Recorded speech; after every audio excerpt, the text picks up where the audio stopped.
Hi hello தங்கங்களே, எல்லோரும் எப்படி இருக்கீங்க? நான் கொஞ்சம் கஷ்டப்படுறேங்க. பிகாஸ் வெயில் தாங்க முடியல. ராம்நாத் டிஸ்ட்ரிக்ட் கமுதி சொல்லவா வேணும். பட் இதுலேருந்து நம்மளை எப்படியாச்சும் காப்பாற்றிக்கணும் அப்படின்ட்டு வண்டி சாவியை போய் என் தெய்வத்திட்ட போய் கொடுத்தேன். மாமா இதுலேருந்து என்னை எப்படியாவது நீங்கள் தான் மாமா காப்பாற்றணும், பிகாஸ் நீங்கள் தான் என் கடவுள் அப்படின்னு சொல்லி ஒரு ஜூஸ் மட்டும் கேட்டேன்.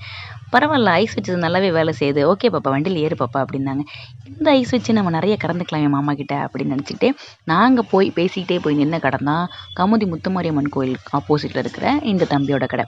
இந்த தம்பியோட கடை ஏன் நேரம் வரீங்க, ப்ரொமோஷனா அப்படின்னு கேட்டிங்கன்னா அதெல்லாம் ஒன்றுமே கிடையாது. பட் நாங்கள் எப்போதும் போகிறோம் அப்படிங்கிறது உங்களுக்கு இன்ஃபர்மேஷனாக சொல்கிறோம், தட்ஸ் ஆல். இது நான் ஏன் இப்போ சொல்கிறேன் அப்படின்னா, வெயில் ஸ்டார்ட் ஆயிடுச்சுங்க. பயங்கரமாக வெயில் அடிக்குது. இதுலேருந்து கண்டிப்பாக நம்மளை காப்பாற்றிக்கணும். பிகாஸ் கண் எரிச்சல் வரும், தொண்டை கரகரப்பு இதெல்லாமே வர ஆரம்பிச்சிடும். இதெல்லாம் எப்படி நம்ம காம்பன்சேட் பண்ணி இந்த வெயிலை நம்ம எப்படி நம்ம உயிர் வாழ்கிறது அப்படின்னா, ஜூஸ் குடிச்சிக்கோங்க, தண்ணி நிறைய குடிச்சிக்கோங்க, இளநீ குடிக்கிறது ரொம்ப ரொம்ப ரொம்ப பெஸ்ட்டு. நிறைய பேருக்கு நீர்க்கடுப்பெல்லாம் வர ஆரம்பிச்சிருச்சு. ஏன்னா பைக்கில் நிறைய பேர் சுற்றுறாங்க, உட்காந்தே நிறைய பேர் வேலை பார்க்குறாங்க. அவங்களுக்கு எல்லாமே டீஹைட்ரேஷன் இருக்க தான் செய்யும். பட் அதுலேருந்து நம்ம காப்பாற்றிக்கணும் அப்படின்னா கண்டிப்பாக தண்ணி ஒரு நாளைக்கு 8 லிட்டராவது குடிக்கணும்னு சொல்கிறாங்க. பட் நம்ம ஒரு 2 லிட்டர் கூட சரியாக குடிக்கிறது இல்லை. பட் இந்த டைம்லையாவது அட்லீஸ்ட் குறைஞ்சது ஒரு 3லேருந்து 4 லிட்டராவது தண்ணி குடிங்க. ஜூஸ் கிடைக்கும், குடிக்க முடியும் அப்படிங்கிறவங்க தாராளமாக ஜூஸ் வாங்கி குடிங்க. இளநீ கிடைக்கிறவங்க கண்டிப்பாக இளநீ வாங்கி குடிங்க. அப்படி நாங்கள் இப்படி பேசிக்கிட்டே ஜூஸுக்கு ரெடி பண்ணிட்டாப்புல, ஐஸும் போட்டாப்புல, சீனி போட்டாப்புல, பாலையும் ஊற்றி நல்லா டக்கு டக்கு டக்கு டக்கு டக்குன்னு அடித்தான்.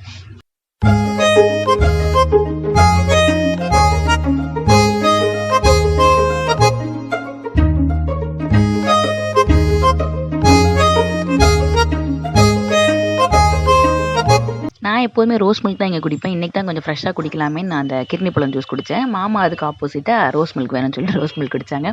அதுக்கும் பால் ஊற்றி சீனி போட்டு ஐஸ் கட்டிலாம் போட்டு இந்த ரோஸ் மில்க் எசன்ஸை மட்டும் போட்டு கிரைண்டரில் அடித்து கடை